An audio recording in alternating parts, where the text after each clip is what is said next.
ನಮಸ್ಕಾರ. ಸ್ಯಾರಿಡಾನ್ ಪ್ರಾಯೋಜಿತ ತಲೆನೋವು ಸುದ್ದಿಗೆ ಸ್ವಾಗತ. ನಾನು ಸ್ಮಿತಾ ರಂಗನಾಥ್. ಮೊನ್ನೆಯಷ್ಟೇ ಕುಂದಾನಗರಿ ಬೆಳಗಾವಿಯಲ್ಲಿ ಚಳಿಗಾಲದ ಅಧಿವೇಶನ ಮುಗಿದಿದೆ. ಈ ಅಧಿವೇಶನದಲ್ಲಿ ಅನೇಕ ವಿಚಾರಗಳ ಬಗ್ಗೆ ಚರ್ಚೆಗಳು ನಡೆದಿವೆ. ಆದರೆ ಅವಶ್ಯಕತೆಗಿಂತ ಹೆಚ್ಚು ಅನವಶ್ಯಕ ಚರ್ಚೆಗಳೇ ನಡೆದವು ಅನ್ನೋ ಆರೋಪ ಇದೆ. ಈಗ ಆ ವಿಚಾರ ಬೇಡ.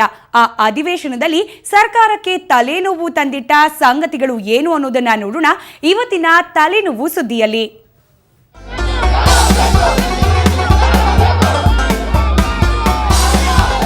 ಒಂದರ್ಥದಲ್ಲಿ ಅಧಿವೇಶನಕ್ಕೆ ಚಾಲನೆ ಸಿಕ್ಕಿದ್ದೇ ಪ್ರತಿಭಟನೆಯಿಂದ. ಸುವರ್ಣಸೌಧದ ಹೈವೇಗಿಳಿದ್ರೆ ಸಾಕು ಪ್ರತಿಭಟನೆಗಳದ್ದೇ ತಲೆನೋವು. ಸರ್ಕಾರದ ವಿರುದ್ಧ ಪ್ರತಿಭಟಿಸೋರು ಒಬ್ರ ಇಬ್ರ. ಸರ್ಕಾರದ ವಿರುದ್ಧ ನಡೆದ ಪ್ರತಿಭಟನೆಯಿಂದ ಮೊದಲ ದಿನವೇ ಸಿಎಂ ಸಿದ್ದರಾಮಯ್ಯ ಅವರ ತಲೆನೋವು ಹೆಚ್ಚಾಗಿ ಹೋಗಿತ್ತು.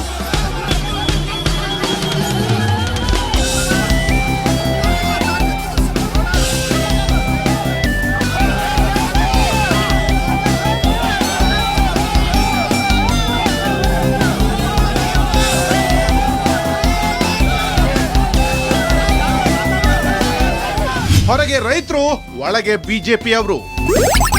ಬೆಳಗಾವಿಯಲ್ಲಿ ಅಧಿವೇಶನ ನಡೆಸೋದೇ ಸರ್ಕಾರಕ್ಕೆ ದೊಡ್ಡ ತಲೆ ಬಿಸಿಯಾಗಿತ್ತು. ಯಾಕೆಂದ್ರೆ ಅಧಿವೇಶನದ ಆರಂಭದ ದಿನದಿಂದ ದಿನ ಬೆಳಗಾದ್ರೆ ಸಾಕು ಸೌಧದ ಹೊರಗೆ ರೈತರು ಕಬ್ಬಿನ ಬೆಂಬಲ ಬೆಲೆ ಕೇಳಿ ಪ್ರತಿಭಟನೆ ಮಾಡಿದ್ರೆ ಸೌಧದ ಒಳಗೆ ಬಿಜೆಪಿಯವರು ಬಾವಿಗಿಳಿದು ನಾನಾ ಕಾರಣವೆತ್ಕೊಂಡು ಪ್ರತಿಭಟನೆಗೆ ನಿಂತೇ ಬಿಡ್ತಿದ್ರು. ಅಧಿವೇಶನ ನಡೆಯುವಾಗ ಪ್ರತಿದಿನ ಬರೀ ಪ್ರತಿಭಟನೆಗಳೇ ನಡೀತಿತ್ತು ಎಂದಾದ್ರೆ ಸರ್ಕಾರಕ್ಕೆ ಇದಕ್ಕಿಂತ ದೊಡ್ಡ ತಲೆನೋವು ಇನ್ನೊಂದಿಲ್ಲ.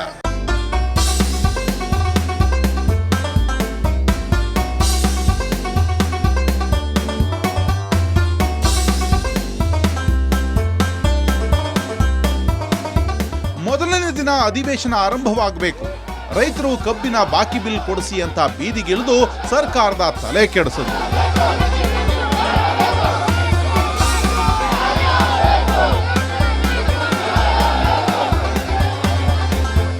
ಮೊದಲೇ ಕಾಟಾಚಾರಕ್ಕೆ ಅಧಿವೇಶನ ಮಾಡ್ತಿರೋ ಸರ್ಕಾರಕ್ಕೆ ರೈತರದೇ ದೊಡ್ಡ ತಲೆನೋವಾಯಿತು.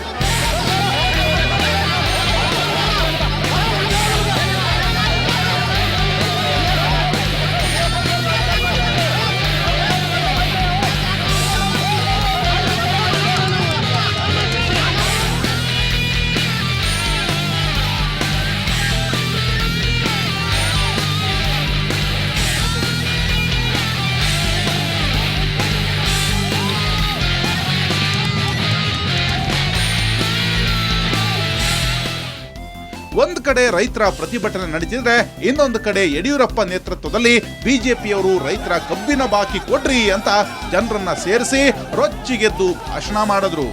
ಸದನದ ಒಳಗೆ ಚರ್ಚೆ ಮಾಡಿ ಬಗೆಹರಿಸೋಣ ಅಂತ ಸಿಎಂ ಹೇಳಿದ್ರು. ಸಿಎಂ ಮಾತನ್ನ ಲೆಕ್ಕಕ್ಕೆ ತೆಗೆದುಕೊಳ್ಳದ ಬಿಜೆಪಿಯವರು ಬೀದಿಗಿಳದೆ ಬಿಟ್ರು. ಇದರಿಂದ ಸಿಎಂ ತಲೆನೋವು ಮತ್ತಷ್ಟು ಜಾಸ್ತಿ ಆಯ್ತು. ಆ ಕಾರಣಕ್ಕೆ ಈ ಹಿಂದಿನ ಅಧಿವೇಶನದಲ್ಲಿ ಬರೀ ನಿದ್ದೆ ಮಾಡ್ತಿದ್ದ ಸಿಎಂ ಸಾಹೇಬರು ಈ ಬಾರಿ ಪ್ರತಿಭಟನೆಗೆ ಬೆಚ್ಚಿ ನಿದ್ದೆನೇ ಮಾಡಲಿಲ್ಲ. ಆದ್ರೂ ಆಗಾಗ ಕಣ್ಮುಚ್ಚಿ ತೆಗೆದು ಕೂತಿದ್ರು ನಮ್ ಸಿಎಂ ಸಾಹೇಬರು.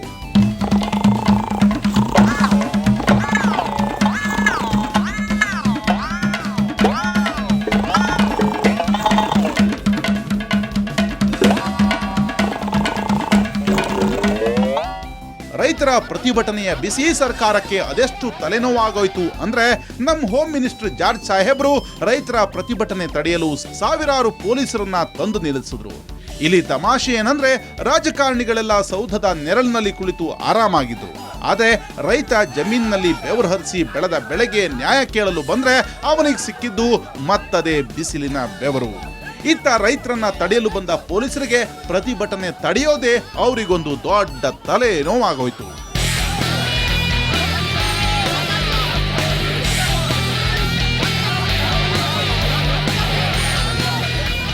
ಮೊದಲನೇ ದಿನ ಹೆಂಗೋ ತಲೆನೋವು ತಪ್ಪಲ್ಲ ಅಂತ ಸಿಎಂ ಅನಾಸಿನ್ ಮಾತ್ರ ತಗೊಂಡು ನೆಮ್ಮದಿಯಾಗಿ ಮಲ್ಕೊಂಡ್ರೆ ಮತ್ತೆ ಬೆಳಗಾದ್ರೆ ಸುವರ್ಣ ಗಾರ್ಡನ್ ಮುಂದೆ ಪ್ರತಿಭಟನಾಕಾರರ ದಂಡು ಹಾಜಾರ್. ಮಾದಿಗ ದಂಡೋರ ಹೋರಾಟ ಸಮಿತಿಯವರು ಎರಡೆರಡು ಪ್ರತಿಭಟನೆ ನಡೆಸಿದ್ರು. ಸರ್ಕಾರಕ್ಕೆ ಸದನದ ಒಳಗೆ ಹೋದ್ರೆ ಪ್ರತಿಪಕ್ಷಗಳ ಕಾಟ. ಇದೆಲ್ಲ ತಲೆನೋವು ಬೇಡ ಅಂತ ಅಧಿವೇಶನದ ಒಳಗೆ ನೆಮ್ಮದಿಯಾಗಿ ಮಲಗಲು ಆಗಿರಲಿಲ್ಲ ನಮ್ಮ ಸಿಎಂ ಸಾಹೇಬ್ರಿಗೆ.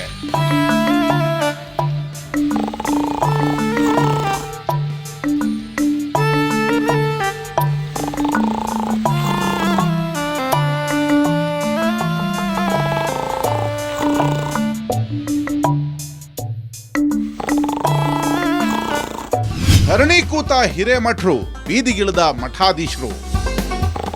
ಒಮ್ಮೊಮ್ಮೆ ಯಾರು ಏನಾದರೂ ಮಾಡ್ಕೊಂಡು ಹಾಳಾಗಿ ಹೋಗ್ಲಿ ಅಂತ ಸಿಎಂ ಸಿದ್ದರಾಮಯ್ಯ ಸದನದೊಳಗೆ ನೆಮ್ಮದಿಯಾಗಿ ನಿದ್ದೆಗೆ ಜಾರೋ ಪ್ರಯತ್ನ ಮಾಡ್ತಿದ್ರು. ಆದ್ರೆ ತಲೆನೋವು ಹೆಚ್ಚಾಗಿ ನಿದ್ದೆನೇ ಬರ್ತಿರ್ಲಿಲ್ಲ ನಮ್ಮ ಸಿಎಂ ಸಾಹೇಬ್ರಿಗೆ. ಒಂದು ಮುಗಿತು ಅನ್ನೋದ್ರೊಳಗೆ ಮತ್ತೊಂದು ಪ್ರತಿಭಟನೆ ಶುರುವಾಗ್ತಿದ್ವು.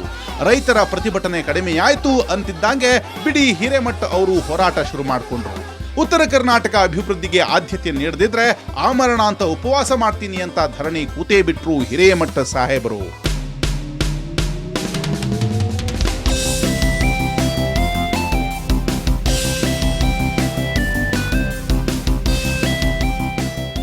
ಹಿರೇಮಠ ಧರಣಿ ರಾಜ್ಯ ಸರ್ಕಾರಕ್ಕೆ ದೊಡ್ಡ ತಲೆನೋವಾಗಿ ಪರಿಣಮಿಸಿತು. ಎಲ್ಲರೂ ಒಂದಿನ ಪ್ರತಿಭಟನೆ ಮಾಡಿ ಸಂಜೆ ಮನೆಗೆ ವಾಪಸ್ ಆಗ್ತಿದ್ರು. ಸರ್ಕಾರಕ್ಕೂ ತಲೆನೋವು ಕಡಿಮೆ ಆಗ್ತಿತ್ತು.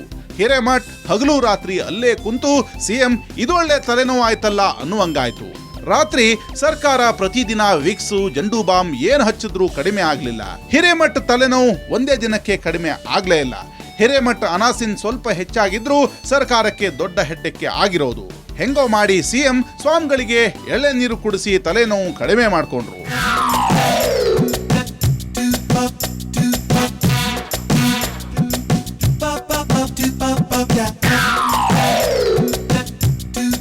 ಹೆಂಗೋ ಹಿರೇಮಠರನ್ನ ಸಮಾಧಾನ ಮಾಡಿ ಸಿಎಂ ನೆಮ್ಮದಿಯಾಗಿರ್ಬೇಕು ಅಂದ್ಕೊಂಡ್ರೆ ಈ ಬಾರಿ ಮಠಾಧೀಶರೇ ಬೀದಿಗಿಳಿಯೋದ. ಮೊದಲೇ ಸಿಎಂಗೆ ಸ್ವಾಮಿಗಳು ಅಂದ್ರೆ ಆಗಲ್ಲ, ಇವ್ರೊಳ್ಳೆ ತಲೆನೋವಾದ್ರಲ್ಲ ಅಂತ ಮತ್ತೆ ಅನಾಸಿನ್ ಗುಳಿಗಿ ಕಡೆ ನೋಡುವಂತಾಯ್ತು. ಹೇಳು ಸಿದ್ದು ಯಾಕಿಂಗಾದ್ರಿ, ಯಾಕಿಷ್ಟು ಡಲ್ಲಾದ್ರಿ, ಹೇಳು ಸಿದ್ದು ಯಾಕಿಂಗಾದ್ರಿ, ಏನಾಯ್ತ್ರಿ ನಿಮಗಾದೆ. ಅಪ್ಪ ಹೆಂಗೋ ಈ ಪ್ರತಿಭಟನಾಕಾರರ ತಲೆನೋವು ತಪ್ಪಿಸ್ಕೊಂಡೆ ಅಂತ ಸಿಎಂ ನೆಮ್ಮದಿಯಾಗಿ ನಿಟ್ಟಿಸಿರು ಬಿಡಬೇಕು ಅನ್ನುವಷ್ಟರಲ್ಲಿ ಉತ್ತರ ಕರ್ನಾಟಕ ರೈತರು ಮಾಜಿ ಕೇಂದ್ರ ಸಚಿವ ಬಾಬಾಗೌಡ ಪಾಟೀಲ್ರು ಬೀದಿಗಿಳಿದ್ರು. ಇದೊಳ್ಳೆ ತಲೆನೋವು ಆಯ್ತಲ್ಲ, ಒಬ್ಬರನ್ನ ಸಮಾಧಾನ ಮಾಡೋದ್ರೊಳಗೆ ಇನ್ನೊಬ್ರು ಬೀದಿಗಿಳಿದ್ರೆ ಯಾವ ಬಾಂಬ್ ಹಚ್ಚೋದು ಅಂತ ಸಿಎಂ ಸಾಹೇಬರು ಮತ್ತೆ ತಲೆಗೆ ಕೈ ಹಚ್ಚಿಕೊಂಡು ಕುಂತ್ರು.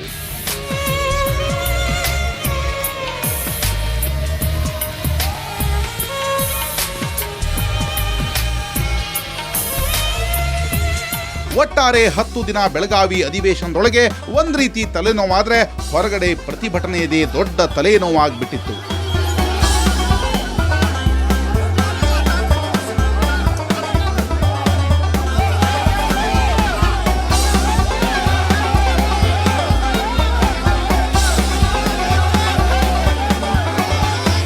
ಹೆಂಗೋ 10 ದಿನ ದಿನಕ್ಕೊಂದು ತಲೆನೋವು ಅನುಭವಿಸಿ ಸರ್ಕಾರದ ತಲೆನೇ ಕೆಟ್ಟ ಹೋದಂಗಾಯ್ತು.